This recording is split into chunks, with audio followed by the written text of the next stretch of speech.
dish are you serving for this event? Our dish for this event po is mga tusok-tusok, rice bowl. Also, we have cucumber drinks.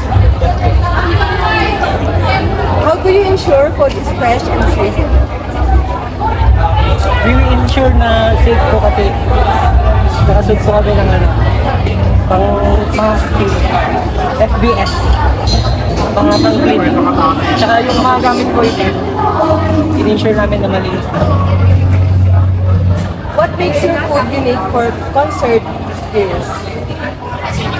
Naging unique siya kasi sa lahat nandito, puro more on sila. May mga rice. Sa amin naman is tusok-tusok. Mas madali siyang kainin, hawakan.